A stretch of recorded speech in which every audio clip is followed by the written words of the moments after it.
নমস্কার, আমি বৈশাখী। শিল্প সাহিত্য বাই বৈশাখী চ্যানেলে সকল শ্রোতা বন্ধুদের স্বাগত জানাই।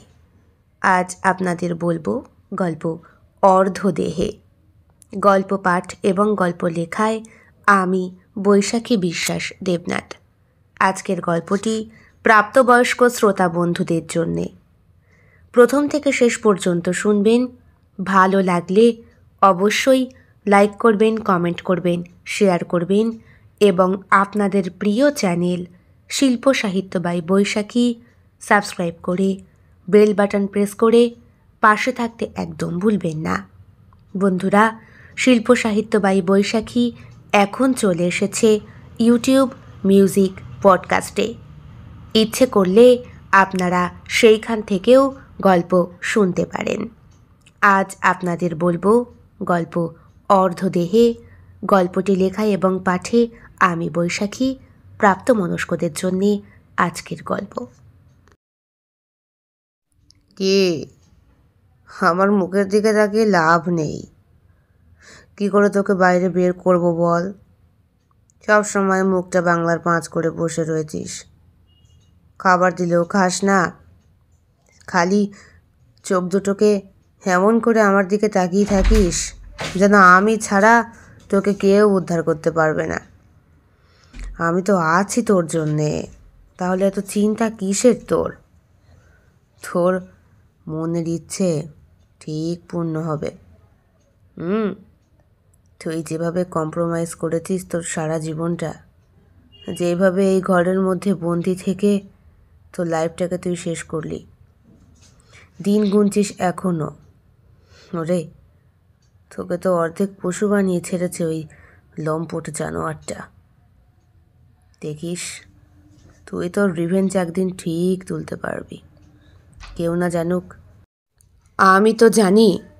কি কুঁই কুঁই করছিস কেন? বল, কথা বলতে পারিস তো, বল। তোর বাচ্চা একদম ঠিক আছে, সেভ আছে।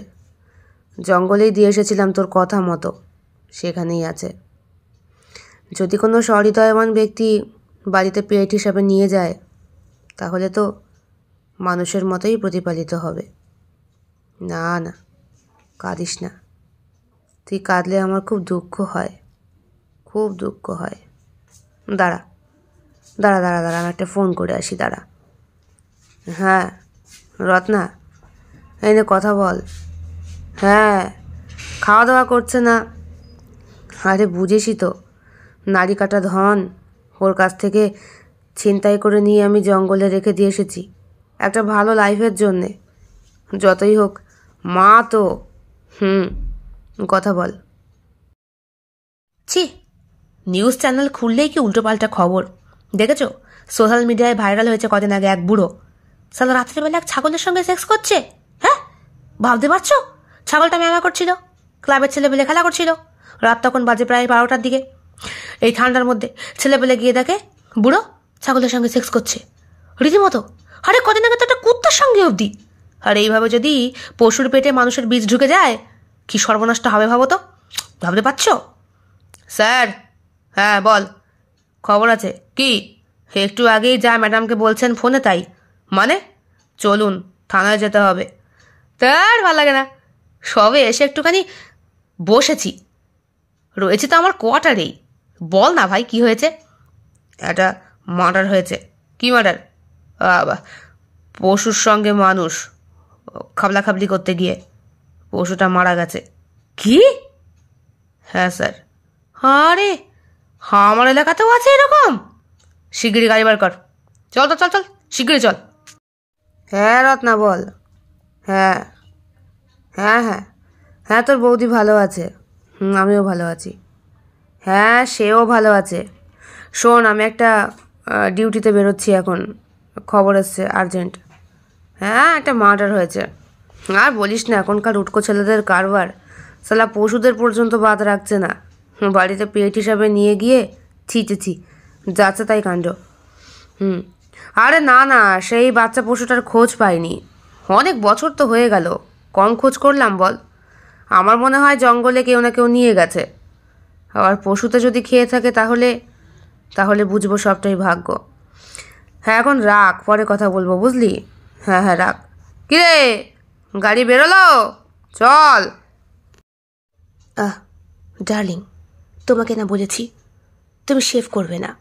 ইউনো, আমার লোম খুব পছন্দ, বিশেষত যে সব জায়গায় অবাঞ্ছিত সেইখানে। তুমি প্লিজ শেভ করবে না, আমার পছন্দ হয় না।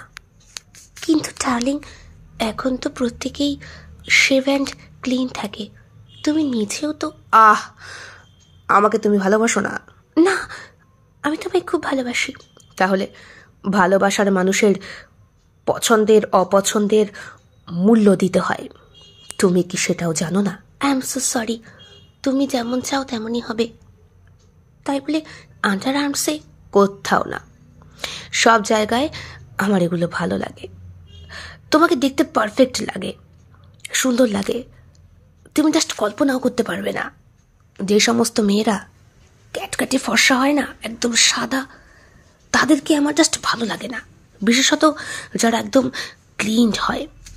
আমার একটু ময়লা ধরনের গায়ের রঙের মেয়েদের বেশি পছন্দ, বিশেষ করে যাদের শরীরটা অবাঞ্ছিত পশমে ভরা। তুমি এগুলো কি বলছো? এখনকার বাজারে এমন মেয়ে দেখাই যায় না, প্রত্যেকেই এখন পয় পরিষ্কার। হ্যাঁ, কালো ফর্সা আমি কারো বৈষম্য করছি না, কিন্তু সবাই নিজেকে সুন্দর রাখতে চায়, পরিষ্কার রাখতে চায়। ডার্লিং, তোমাকেই প্রথম দেখলাম এমন আবদার করতে। ও, তাহলে আমার আবদারের কোনো মূল্য তুমি দেবে না? না না, আই এম সো সরি, তুমি যা বলবে তাই হবে। তাহলে এক কাজ করো, এক্ষুনি পার্লার থেকে চলে এসো। আমি জানি তুমি পার্লারে কেন গিয়েছো। চলো আমরা ঘুরতে বেরোবো। আজ? এখন? হ্যাঁ, যবে থেকে তোমায় দেখেছি তবে থেকেই মনটা ভীষণ আনচান করে, তোমার সঙ্গে ডেটিংয়ে যেতে ইচ্ছে করে। নেহাত কাজের খুব প্রেশার, তাই বেরোতে পারি না। আজকে হাফ টাইম করেছি, ছুটি নিয়ে নিয়েছি, আর অফিসের সমস্ত কলিগদের বলে দিয়েছি আমাকে যেন ফোন করে ডিস্টার্ব না করে। চলে এসো। আমি এক্ষুনি আসছি। বাড়িতে একটা ফোন করে বলে দিই? বাড়িতে আবার ফোন করে বলার কি আছে? তুমি তো অ্যাডাল্ট, বড়, আর সবাই তো জানে আমাদের বিয়েটা হবেই। তবুও আমি এমনভাবে কোনো ছেলের সঙ্গে আজ পর্যন্ত বাইরে বেরোইনি। শিওর? Are you virgin? সম্পূর্ণ। কেন, তুমি বুঝি নাও? বাহ, আমার কপালে যে এমন একটা সুন্দর মেয়ে জুটবে আমি জাস্ট কল্পনা করতে পারিনি।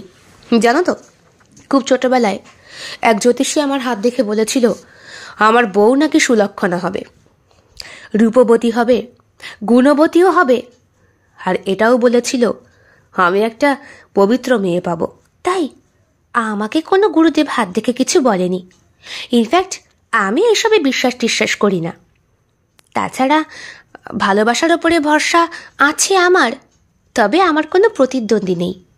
প্রত্যেকেই আমার ফ্রেন্ড সার্কেলের মধ্যে পড়ে। ও, তার মানে বলতে চাইছো তোমার লাইফে রিভেঞ্জ নেওয়ার মতো কেউ নেই? না, কেউ নেই। আমি কারোর সঙ্গে সেরকমভাবে মেলামেশা করিনি।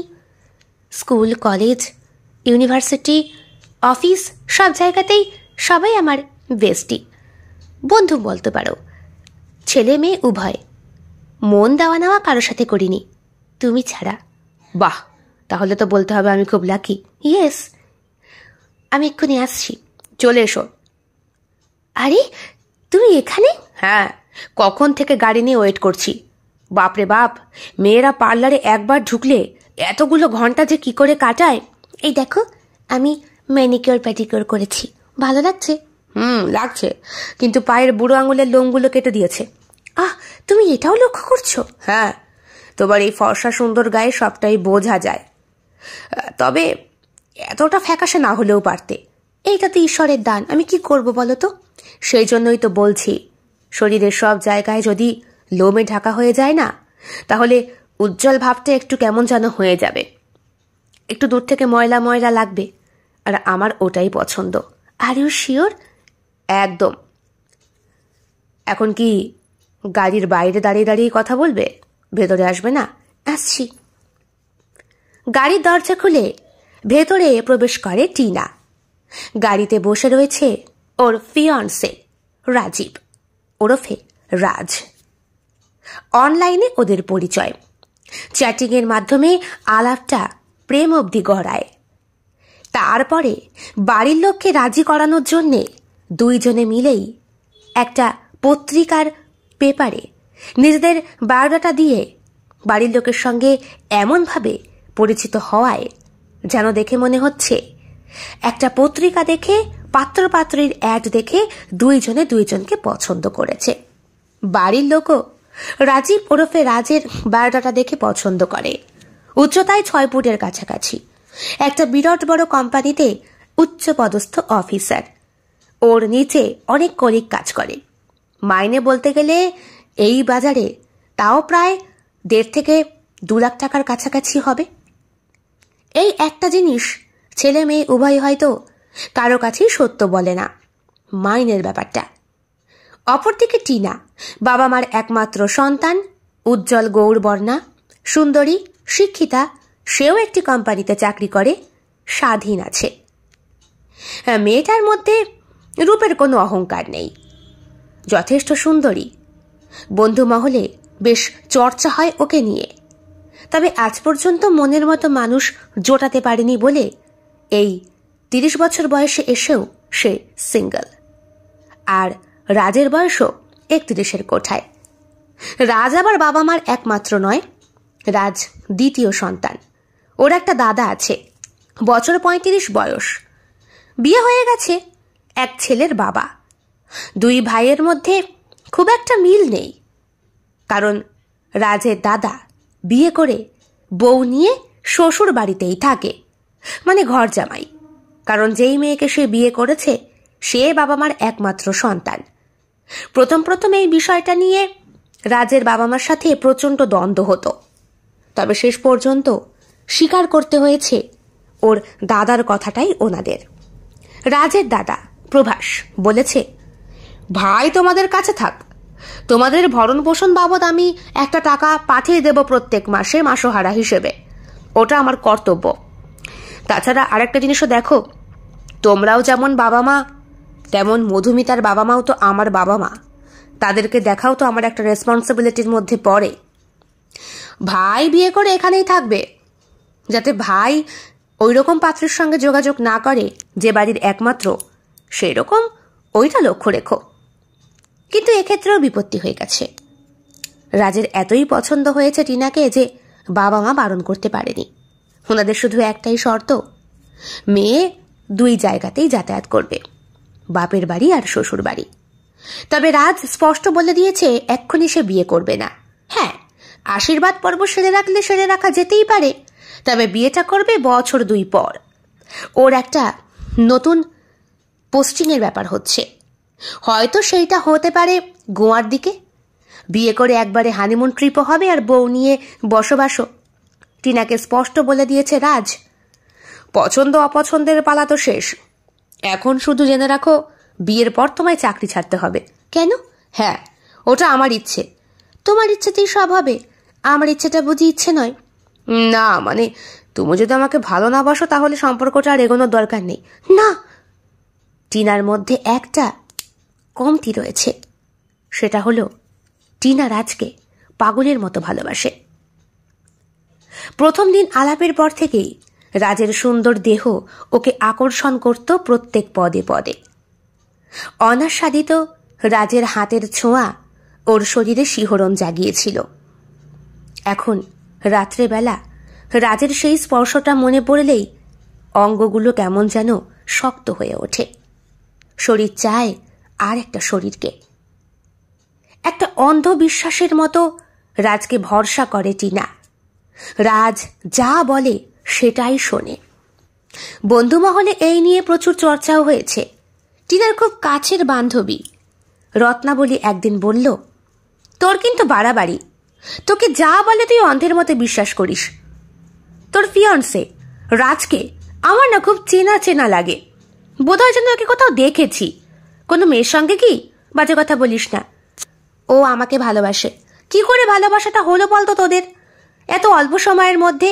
শোন, ভালোবাসা হতে গেলে অল্প সময়েই হয়, চোখে চোখে দেখা, মনে মনে কথা। অনেকদিন আগেই আমাদের মন দেওয়া নেওয়া হয়ে গেছে। বাহ, তাহলে গান্ধার্ব মতে বিবাহটাও সেরে ফেল।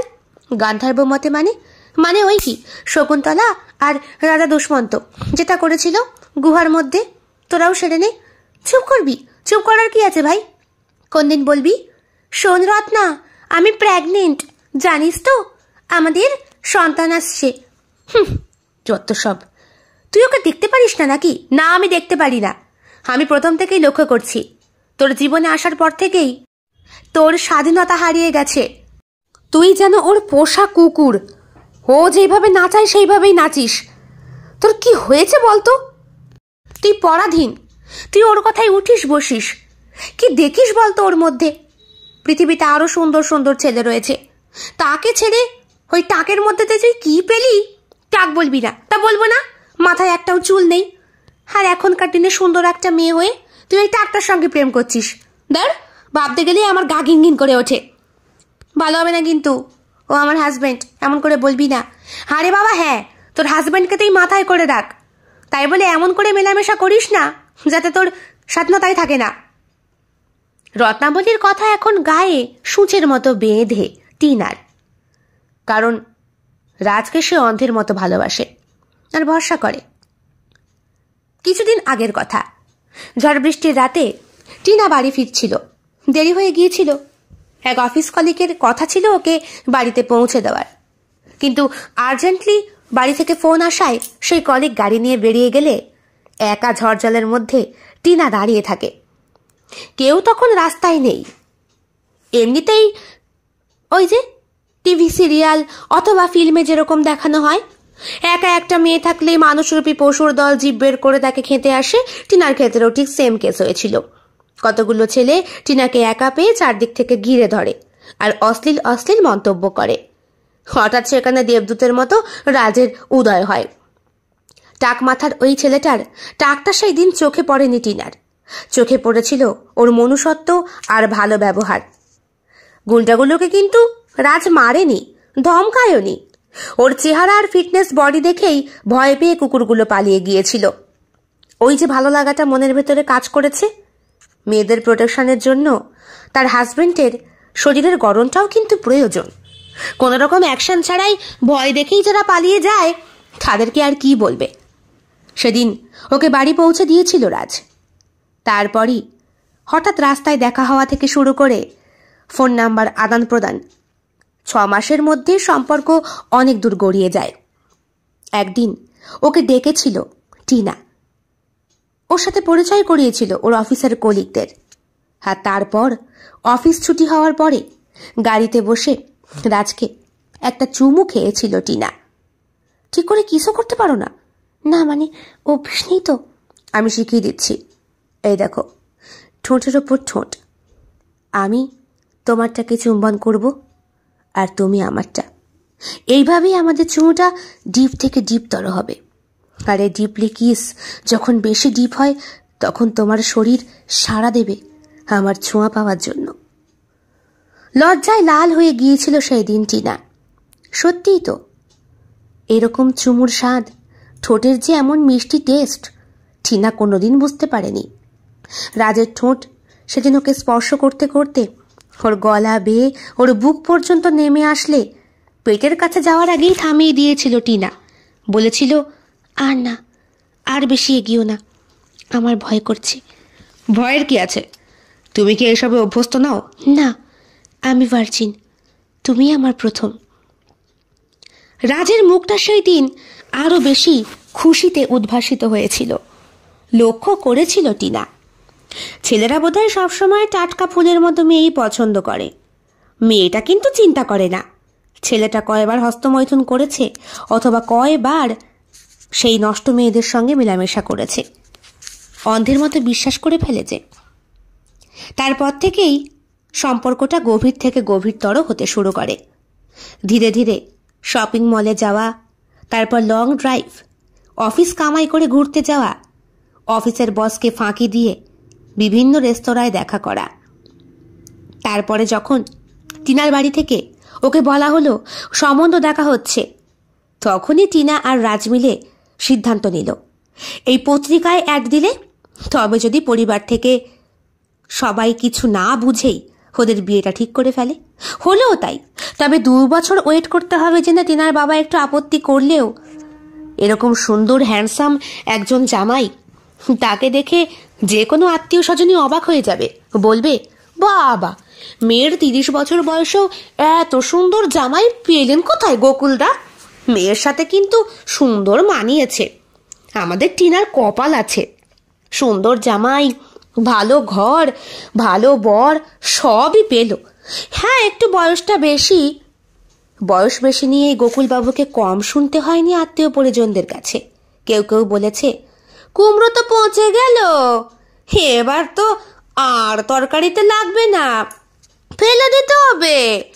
তারপরে কুকুরে, বিড়ালে, ছুঁচোতে, ইঁদুরে এসে ওই পচা কুমড়ো ঘেঁটে ঘেঁটে পুরো ফাঁক করে দেবে। নিমন্ত্রণ বাড়িতে যাওয়াই ছেড়ে দিয়েছিলেন গোকুলবাবু। মেয়ের অতিরিক্ত বয়স ওনার চিন্তার কারণ।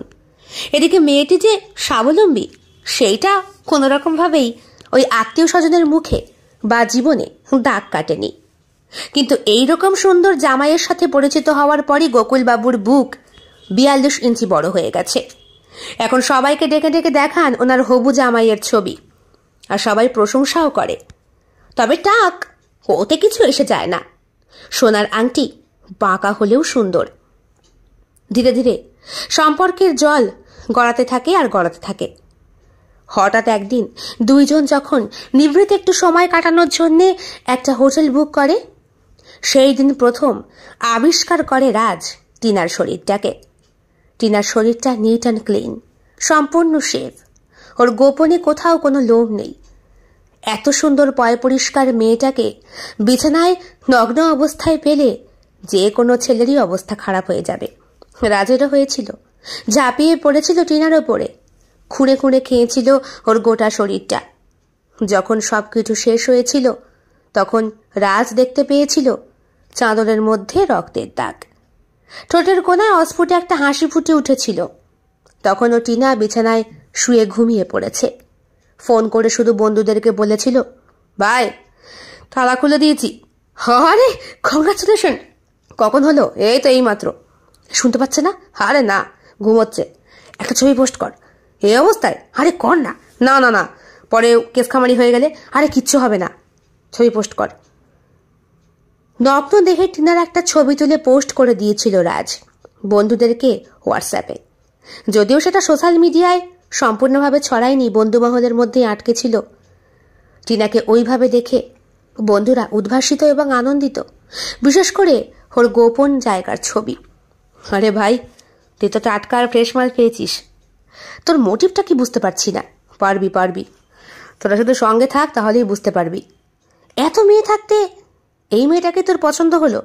দেখ, হ্যাঁ মানছি তোর টিনা সুন্দরী, হ্যাঁ সে পবিত্র সতী, তাই বলে এই নয় যে পৃথিবীর সব থেকে শ্রেষ্ঠতম সুন্দরী। তোর অফিসে যে কাজ করে মৌমিতাকে দেখেছিস? তোর পেছনে নেড়ি কুত্তার মতো তাকিয়ে থাকে।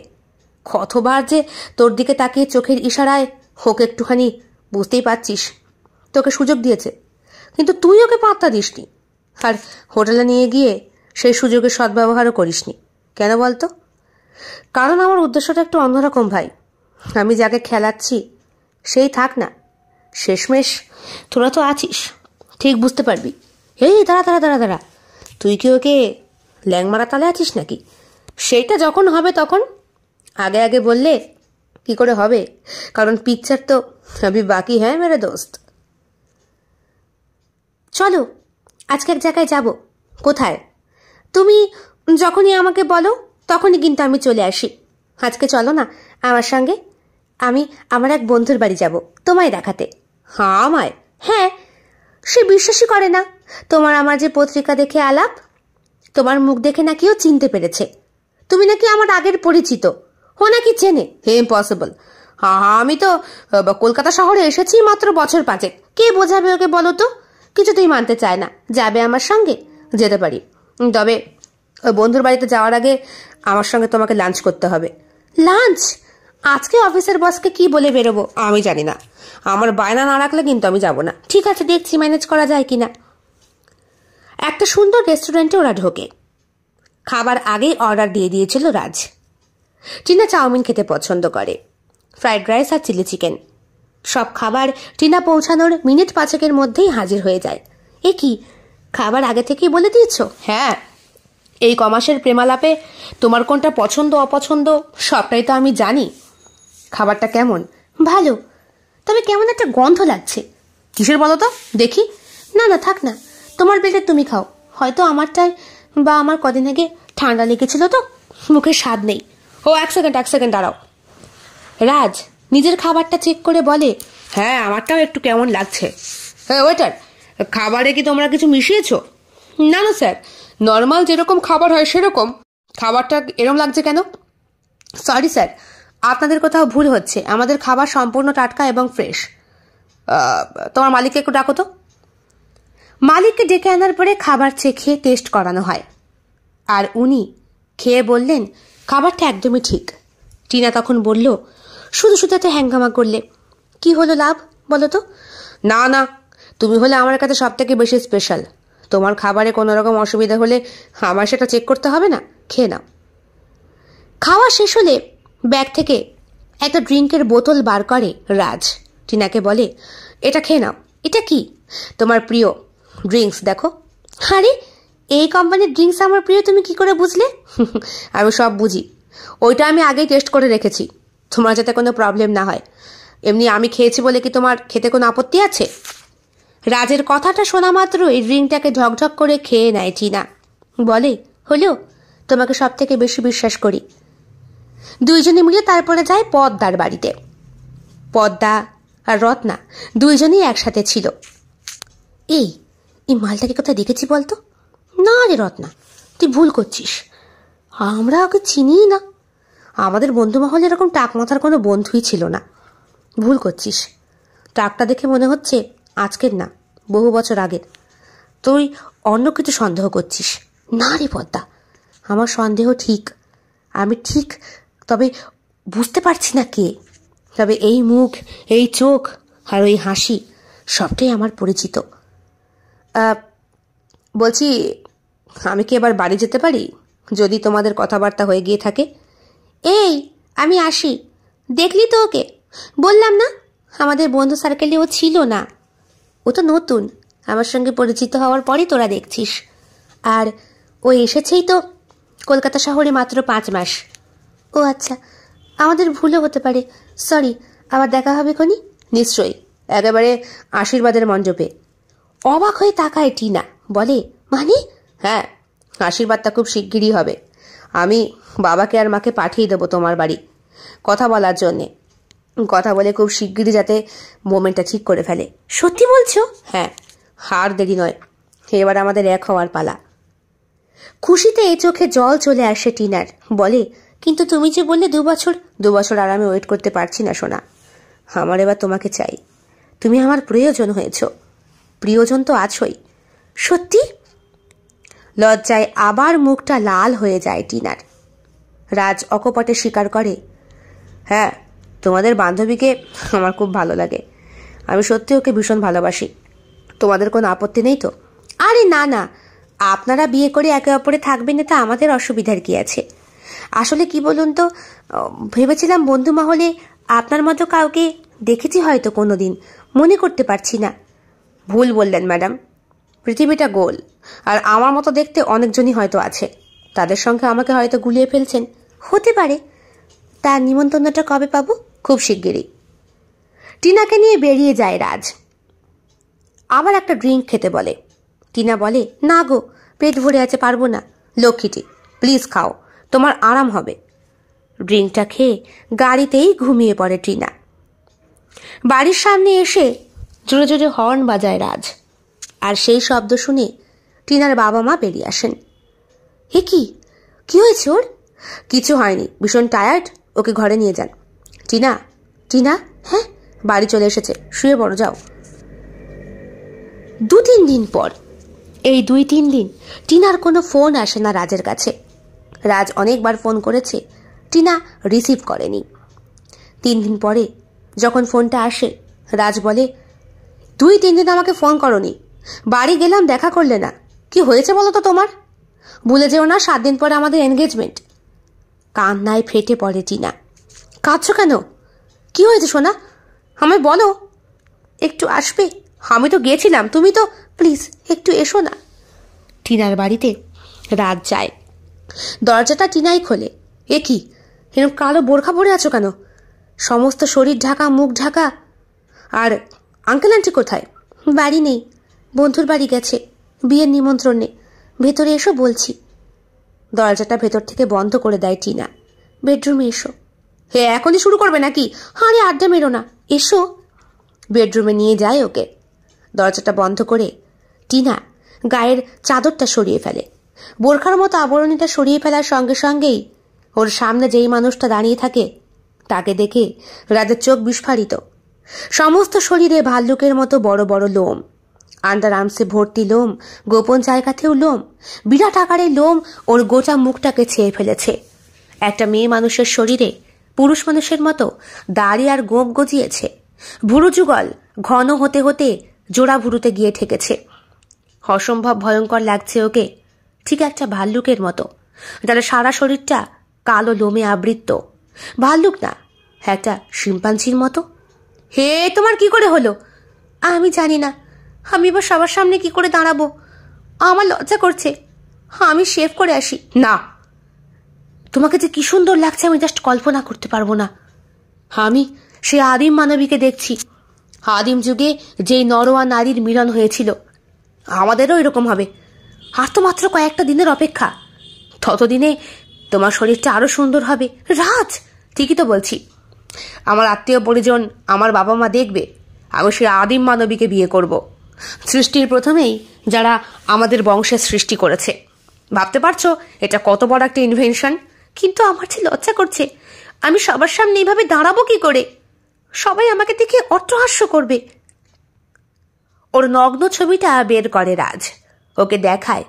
ইস, তুমি এই অবস্থার ছবি কেন তুলে রেখেছো? ভয় পাচ্ছ কেন? আমাদের তো বিয়ে হবে, তাই বলে আমার প্রাইভেট মুহূর্তের ছবি কারোর সঙ্গে শেয়ার করনি তো? আরে না না, বন্ধুদেরকে দেখাবো বলে তুলেছিলাম। রাজ, ও মাথা দেখাবো না, তুমি ভার্জিন, আমি টাটকা মেয়ে পেয়েছি, তার উপরে তোমার এই অপার্থিব সৌন্দর্য এখন তো আরো ভালো। এরপরে যখন আমাদের মিলন হবে সেই ছবিটাও তুলবো। এখন আর তখনের ছবির মধ্যে কত পার্থক্য। তোমাকে যে কি দারুণ লাগছে আমি কল্পনায় প্রকাশ করতে পারবো না। কিন্তু আমি কিচ্ছু জানি না, তুমি এই কদিন আর বাড়ির বাইরে বেরোবে না। একদম আমাদের আশীর্বাদে দেখা হবে। সোজা বাবা মাকে সঙ্গে নিয়ে আমি চলে আসবো। আত্মীয় স্বজন সবাই আসবে, তোমায় দেখে সবাই অবাক হবে। আমি তো এটাই চাই। অবাক হয়ে তাকিয়ে থাকে টিনা। ও ভাবে, ও দেখতে খারাপ হলেও রাজ ওকে এত ভালোবাসে, এত পছন্দ করে, এত বিশ্বাস আর ভরসা। চোখে জল চলে আসে আবেগে, জড়িয়ে ধরে রাজকে, বলে, আমি বুঝতে পারিনি আমার লাইফ পার্টনার যে এতটা ভালো হবে, আমাকে সব রকম পরিস্থিতিতেই ভালোবাসবে।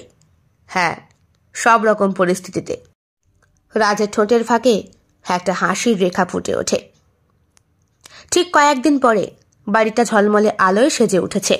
পুরোহিত মশাই আশীর্বাদের সময় নির্ধারণ করেছেন গোধূলি লগ্নে। ওই সময়টায় নাকি রাজ্যটকের মতো জুটি মানিয়ে যাবে ওদের দুইজনকে। রাজ বন্ধু বান্ধব নিয়ে এসেছে, আঙ্কেল আন্টি আসেননি, ওনারা সরাসরি বিয়ের দিন আসবেন। তবে হবু বৌমার জন্যে গয়না পাঠিয়ে দিয়েছেন। আর এদিকে মেয়ের বাবা মানে টিনার বাবা, উনিও যথাসাধ্য সব রকম জোগাড় যন্ত্র করেছেন। জামাইকে আজ উনিও আশীর্বাদ করবেন। সোনার বোতাম, সোনার চেন, সোনার আংটি, ঘড়ি, আর দেবেন একটা বাইক। এটাই ওনার ইচ্ছে ছিল।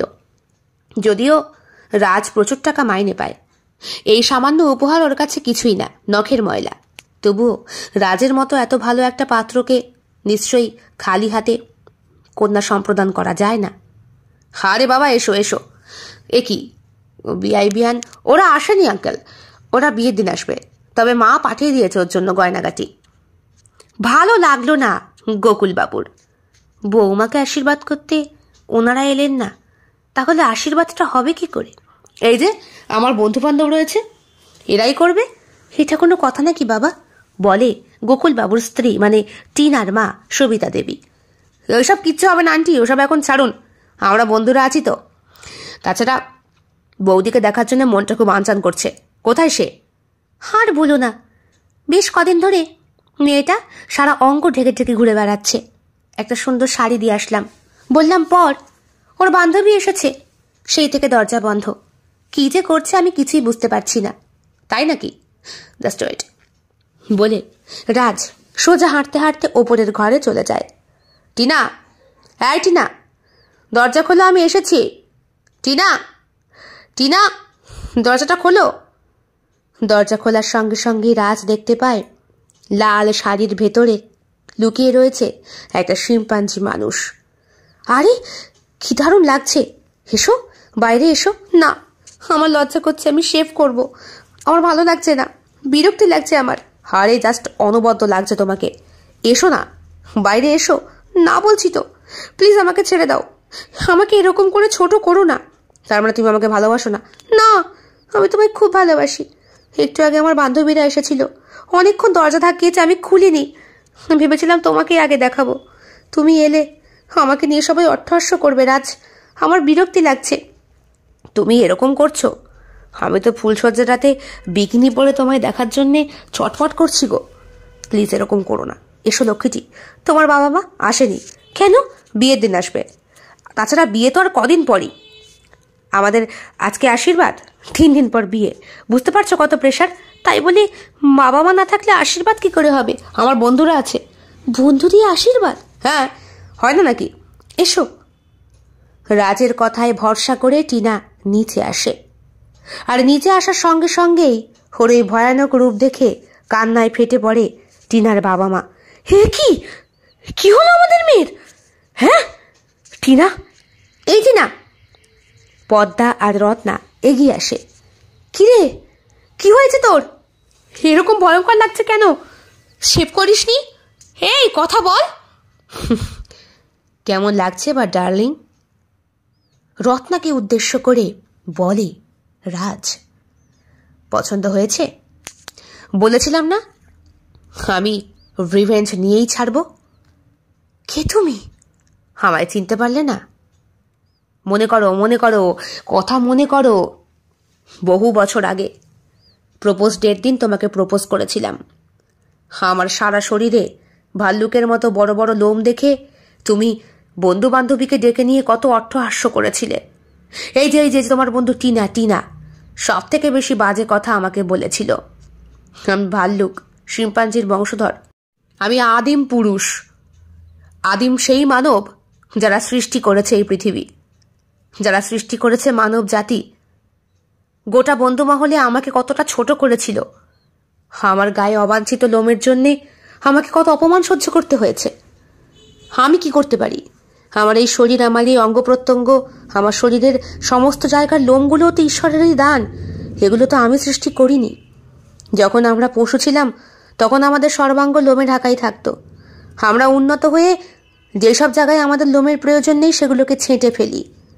আর সেই কারণেই তো জিনগত বৈষম্য হতে হতে হতে হতে একসময় মানুষ এলিয়েনের মতো দেখতে হবে।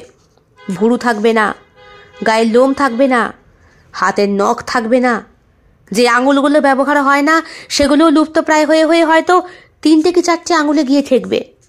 মস্তিষ্কটা হবে অতিরিক্ত বড়, কেন জানো? এই যে হাতে যন্ত্রটা তুমি নিয়ে বসে আছো, এইটা অতিরিক্ত ঘাটার জন্যে। চোখ দুটো হবে বিস্ফারিত, আর সর্বক্ষণ বসে থাকার জন্যে ঘাটটা হয়ে যাবে নিচু, ঠিক আদিম মানুষের মতো। টিনাকে ওই রকমই লাগছে দেখতে। কিরে, তোরা বলেছিলি না আমি পারবো না? দেখ আমি পেরেছি। টিনা চোখে জল নিয়ে তাকিয়ে থাকে রাজের দিকে। তোমার যত রাগ রত্নার ওপর ছিল, আমার ওপরে কেন সেই রাগ? না, রত্নার ওপরে আমার যতটা রাগ হয়নি তার থেকে বেশি রাগ তোমার ওপরে হয়েছিল। রত্না সেদিন আমার প্রপোজ স্বীকার করেনি। হ্যাঁ, তাচ্ছিল্য করে হেসেছে, কিন্তু এক্সট্রা কথাগুলো তুমি আমায় শুনিয়েছিলে। তোমার রূপের সৌন্দর্য দিয়ে কলেজের সবার মাথা তুমি ঘুরিয়ে রাখতে ঠিকই, কিন্তু আমার পছন্দ ছিল তোমার এই বান্ধবীকেই। তুমি আমাদের মাঝখানে ইন্টারফেয়ার করে আমাকে যথেষ্ট অপমান করেছিলে। আমার গায়ের এই লোমের জন্য তুমি আমাকে যাচ্ছে তাই করেছিলে, ফালতু কথা বলেছিলে, অপমান করেছিলে। আমার সেই দিন খুব ছোট মনে হয়েছিল নিজেকে। ভেবেছিলাম আমার এই দেহের গড়ন কি আমার নিজের তৈরি? ঠিক আছে, আমি তোমাকে এমন একটা উপযুক্ত শাস্তি দেব, এরকম অবাঞ্ছিত অঙ্গের জন্যে, অবাঞ্ছিত লোমের জন্যে কতটা স্যাক্রিফাইস যে আমাকেও করতে হয়েছে সেটা তোমাকে আমি উপযুক্তভাবে হাড়ে হাড়ে বোঝাবো। তারপর থেকেই শুরু হয় আমার জীবনের অন্যরকম যুদ্ধ। আমার এই শরীর, আমার এই স্বাস্থ্য, আমার এই যৌবন সবটাই আমার নিজের হাতের গড়া, আমার নিজের ইনভেনশন। তোমাকে আমি প্রত্যেক দিন খাবারের মধ্যে যে ড্রিঙ্ক খাওয়াতাম না, তার মধ্যে পুরুষ হরমোন থাকতো, তোমার শরীরে যাতে লোমের পরিমাণ বৃদ্ধি পায় সেই কারণে। তোমরা মেয়েরা কি ভাবো তোমরা হালকা পাতলা লোমের অধিকারিনী, তোমাদের কোনো প্রবলেম নেই শেভ করতে, কিন্তু আমরা প্রত্যেকটা পুরুষ ভারী লোমের অধিকারী। কেন জানো? আমাদের হরমোনের জন্য। এটা তো সৃষ্টিকর্তার সৃষ্টি, এতে আমাদের কোনো হাত নেই।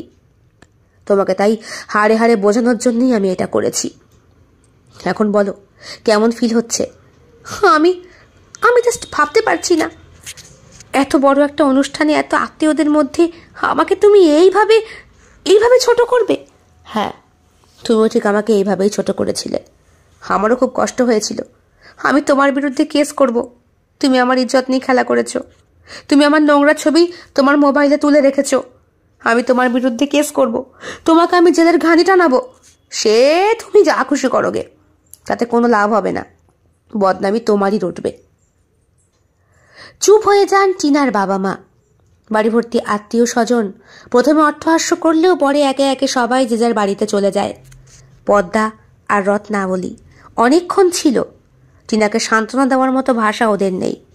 রত্না নিজেকে নিজে দোষারোপ করছে, বারবার বলছে, তোমার যখন রাগ আমার ওপরে ছিল, তুমি আমার ওপরেই এই ইনভেনশনের কাজ করতে পারতে। শুধু শুধু কেন এই মেয়েটাকে? না, তোমার ওপরে আমার রাগ ছিল না তো। তুমি আমার ভালোবাসাকে অ্যাকসেপ্ট নাই করতে পারো, কিন্তু ইন্টারফেয়ার ও কেন করবে?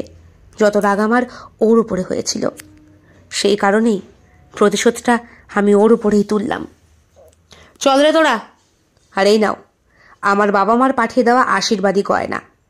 এইগুলো পড়ে নিজের মনকে সান্ত্বনা দিও, আর আয়নার সামনে দাঁড়িয়ে নিজের ভূতের মতো শরীরটাকে ভালো করে দেখো। চলি। এই বলে রাজ চলে যায় বন্ধুদেরকে নিয়ে। টিনা ভেবেছিল একবার থানায় যাবে, কিন্তু বাবা বললেন, হার লোক হাসাস না, আমার এবার গলায় দড়ি দিতে হবে। তুই মেয়ে নামের কলঙ্ক, বুঝলি? আমার এতে কি দোষ বাবা? তোর দোষ নেই। তুই ওকে এত ভরসা কেন করলি? বিয়ে করার পরে যা খুশি করতি, বিয়ের আগেই তুই সর্বস্ব খুইয়ে বসলি, আর এমনভাবেই এখন শরীরটাকে শেষ করলি যে এখন আর কিচ্ছু করার উপায় নেই। কাজ কর, তুই আমাদের থেকে অনেক দূরে চলে যা, অনেক দূরে, যেখানে গেলে তোর এই বাঁদরপানা মুখটা কেউ কখনো দেখতে পারবে না। যা, চলে যা, চলে যা। বাবা মার কাছ থেকে প্রত্যাখ্যিত হয় টিনা। মনের দুঃখে সেই দিনই বাবা মাকে না জানিয়ে বাড়ি ছাড়ে মেয়েটা। তারপর থেকে টিনাকে খোঁজাখুঁজির চেষ্টা করেছেন অনেক গোকুলবাবু, কিন্তু কোনো রকম খোঁজ খবর পাওয়া যায়নি। বর্তমানে টিনার যা ছবি, তার সঙ্গে আগের ছবির কোনো মিল নেই। কি করেও সমাজের সামনে নিজেকে প্রতিস্থাপিত করবে? রাজ, সে বিয়ে করে এখন বেশ ভালোই আছে, সুখে সংসার করছে। রাজের বাবা মা ফোন করেছিলেন একবার টিনার খোঁজ নেওয়ার জন্যে, জাস্ট সহানুভূতি, এর বেশি কিছু না। ছন্দা, বলো, দেখো কি এনেছি। আরে এটা কি? দেখতে পাচ্ছ কি সুন্দর না? ভীষণ সুন্দর। বাহ, এইরকমও এখন পাওয়া যায়? হ্যাঁ, পাওয়া যায় তো। জঙ্গলে পেলাম, বেচারি বসে বসে কান্না করছিল, তো একেবারে খাঁচায় ভরে নিয়ে চলে এসেছি। কিন্তু এটা একটা শিম্পাঞ্জির সন্তান। সুন্দর না? সুন্দর, কিন্তু দেখতে মানব শিশুর মতো না দেখতে। হলে কি হবে, সারা শরীরেই লোম, দেখছো তো। আমরা একে আমাদের কাছে রাখবো, কিন্তু রাজ, বন দপ্তরের লোক যদি এসে আমাদেরকে, কেউ কিছু বলবে না, আমার পারমিশন করানো আছে। বলতে গেলে আমি দত্তক নিয়েছি ওকে, বড় হয়ে গেলে আবার ছেড়ে দিয়ে আসবো। বাবা, এটা কি? তোমার বন্ধু শিম্পাঞ্জি, ওর সঙ্গে খেলবে। হ্যাঁ, শিম্পাঞ্জি মানুষের মতোই হয়, বুঝলে, তবে সারা গায়ে লোম থাকে। ওকে আমরা ভালো করে পোষ মানাবো, ও আমাদের মতোই খাবার খাবে। ঠিক আছে বাবা, আজ থেকেও আমার বন্ধু। হ্যাঁ, দুইজনে মিলে একসঙ্গে থাকবে, কেমন? ঠিক আছে। ছি, নিউজ চ্যানেল খুললেই কি উল্টোপাল্টা খবর। দেখেছো, সোশ্যাল মিডিয়ায় ভাইরাল হয়েছে কদিন আগে এক বুড়ো সালা রাত্রিবেলা এক ছাগলের সঙ্গে সেক্স করছে। হ্যাঁ, ভাবতে পারছো? ছাগলটা ম্যামা করছিল, ক্লাবের ছেলেপেলে খেলা করছিল। রাত তখন বাজে প্রায় 12টার দিকে। এই ঠান্ডার মধ্যে ছেলেপেলে গিয়ে দেখে বুড়ো ছাগলের সঙ্গে সেক্স করছে রীতিমতো। আরে কদিন আগে তো একটা কুত্তার সঙ্গে অবধি। আর এইভাবে যদি পশুর পেটে মানুষের বীজ ঢুকে যায়, কি সর্বনাশটা হবে ভাবো তো। ভাবতে পারছো? স্যার, হ্যাঁ বল, খবর আছে কি? একটু আগেই যা ম্যাডামকে বলছেন ফোনে তাই? মানে চলুন, থানায় যেতে হবে। তার ভালো লাগে না, সবে এসে একটুখানি বসেছি, রয়েছে তো আমার কোয়ার্টারেই। বল না ভাই, কি হয়েছে? একটা মার্ডার হয়েছে। কি মার্ডার? পশুর সঙ্গে মানুষ খাবলাখাবলি করতে গিয়ে পশুটা মারা গেছে। কি? হ্যাঁ স্যার। আরে আমার এলাকাতেও আছে এরকম। শিগগিরই গাড়ি বার কর, চল তো, চল চল, শিগগিরই চল। ছি, আমার ছেলে হয়ে এই কাজ তুই করতে পারলি? বাবা, আমি দেখুন, আপনাদের কথাবার্তা হয়ে গেলে এবার আমাদের ফর্মালিটি পূর্ণ করতে হবে। ওকে ছেড়ে দিন, থানায় নিয়ে যেতে হবে। অফিসার, একটা কথা না, পশুটা মরে গেছে, বুঝতে পারছেন? আপনার ছেলের শরীরে এতটাই সঙ্গম কামনা যে বাড়িতে রাখা একটা পোষা পেটের সঙ্গে রীতিমতো ও সেক্স করলো। আর এমন করেই করলো যে অঙ্গ প্রত্যঙ্গ ছিঁড়ে সেই পশুটা মারা গেল। ভাগ্যিস ব্যাপারটা চাউর হয়ে গিয়েছিল আপনাদের কাজের লোকের মাধ্যমে, না হলে তো বন দপ্তরের লোকও আসতে পারতো না আর আমাদের খবরও দিত না। আপনার এই গুণধর ছেলে এখন জেলের ঘানি টানবে। আপনারা যে কত বড় ক্রাইম করেছেন। বন থেকে শিম্পাঞ্জি ধরে এনে ঘরে রেখেছেন, একটা ছোট্ট শিম্পাঞ্জি। হ্যাঁ, তাকে রীতিমতো তার সঙ্গে সেক্স করে। ছি, এমন বিকৃত মানসিকতা এখনকার ছেলেপুলের মধ্যে হলে এই জঙ্গলের পশু পাখিরাও তো বাদ থাকবে না যে সঙ্গমের হাত থেকে। হ্যাঁ, এই এটাকে গাড়িতে তোলো। বাবা, বাবা, বাবা, ও বাবা। 16 বছরের ছেলে রত্নদীপ কাঁদতে থাকে। সোফার মধ্যে বসে রয়েছে রাজীব, মুখে কোনো কথা নেই। হয়তো মনে পড়ছে বহু বছর আগের নিজের হাতেই করে রাখা, নিজের হাতেই বপন করা সেই বিষবৃক্ষের কথা। টিনা সবার মধ্যে উপস্থিত না থেকেও ওর রিভেঞ্জ ঠিক কাজে লাগিয়ে দিল। সন্তানটা রিভেঞ্জ নিল রাজের সন্তানের থেকে। তবে পশুর ওপরে যদি পশুকামিতা সমাজ থেকে একেবারেই নষ্ট বিলুপ্ত না হয়, তাহলে কোনোদিন হয়তো সত্যি সত্যি কোনো পশুর গর্ভে জন্ম নেবে কোনো মানব শিশু, অর্ধ পশু অর্ধ মানব হয়ে। ঠিক যেরকম রূপকথার গল্পে ছোটবেলায় আমরা পড়েছি অথবা দেখেছি, মস্তক পশুর দেহ মানবের, অথবা মস্তক মানবের দেহ পশুর। এগুলো তো এখনো আমরা বইয়ের পাতায় ওল্টালেই দেখতে পাই। তবে যা রটে তার কিছু তো বটে, কিছু তো অবশ্যই ঘটে। আর ঘটবে আমাদেরই এই পশু কামিতার জন্য, আমাদেরই এই নষ্ট কামের জন্য। বলছি স্যার, ক বছরের জেল হবে? ছেলে তো 16 বছর বয়সী বললেন। দেখি কতদূর কি করতে পারি। তবে আপনারও বুদ্ধি বলিহারি মশাই। জঙ্গল থেকে একটা শিম্পাঞ্জির বাচ্চাকে নিয়ে এসে আপনার কাছে বন দপ্তরের করে দেওয়া সেই সার্টিফিকেট আছে, যেটাই লেখা থাকবে দত্তক? হ্যাঁ আছে। সব নিয়ে কোর্টে আসবেন, আপনার ছেলেকে সেইখানেই তোলা হবে। পশুটা বেঁচে থাকলেও না হয় হতো, কিন্তু ওর অর্ধেক দেহ যেভাবে ছিন্ন বিচ্ছিন্ন হয়ে গেছে, মনে হয় না আপনার ছেলেকে। অবশ্য 16 বছর বয়স, সাজা পুরোপুরি হয়তো হবে না। চেষ্টা করে দেখব কতদূর কী করা যায়। আমি তো বুঝতে পারিনি অফিসার, বাড়িতে পেট আনলে যে এরম একটা কিছু। দোষ আপনাকে দেব নাকি আমাদের সমাজকে জানি না, তবে এই ঘটনা এখন আকছার হচ্ছে। ইয়ং ছেলে যৌবনকে ধরে রাখতে পারেনি, হাতের কাছে একটা মেয়ে পশু পেয়েছে, ব্যাস। বোঝেন না?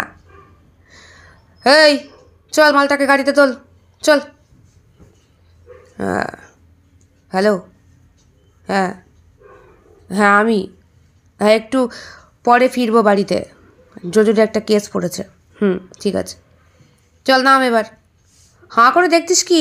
ঢোক, ওখানে ঢোক। জেলের ভেতর ঢুকিয়ে দরজাটা বন্ধ করে দিলেন ইন্সপেক্টর। রত্নদীপ সেইখানে বসে চোখের জল ফেলছে। সিটে বসে একটা সিগারেট ধরালেন তিনি।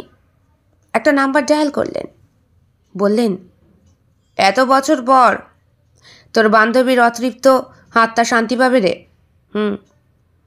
শুধু পশুটাকে বাঁচাতে পারলাম না। আসলে অর্ধ মানুষ অর্ধ পশু। যৌবনের উদ্বেগে বুঝিসই তো, শরীরে বিভিন্ন রকমের লোভ সূচক অঙ্গ প্রত্যঙ্গ জেগে উঠেছিল। হ্যাঁ, এখন শুধু ডেড বডি আইডেন্টিফাই করার পালা। হ্যাঁ, তুই আয়, তুই এসে চিনতে পারবি। আমার যদি কোনো কিছুতে ভুল না হয় তাহলে রাজীবের সন্তান। হ্যাঁ, রাজেরই ছেলে রত্নদীপ। তাই তো লিখেছে। হ্যাঁ, কী বলতো বোন, এইসব রিভেঞ্জ চোখে দেখা যায় না। যার সাথে ঘটে সে একমাত্র ফিল করতে পারে। সবে তো শুরু। এরম রিভেঞ্জ এখন ঘরে ঘরে হবে। দেখিস, এমন অনেক হত্যা হবে। অর্ধ শরীরের আরও অনেক পশুই জন্মগ্রহণও করবে আমাদেরই কারণে। ভোগ লালসা যতদিন যাবে না ততদিন এরকমই হবে।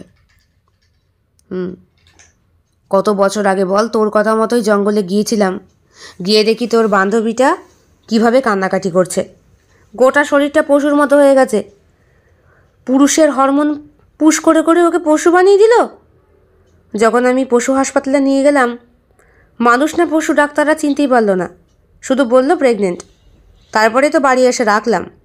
হ্যাঁ, তুই তো বলেছিলি তোর বিয়ে না হলে তুই রাখতিস।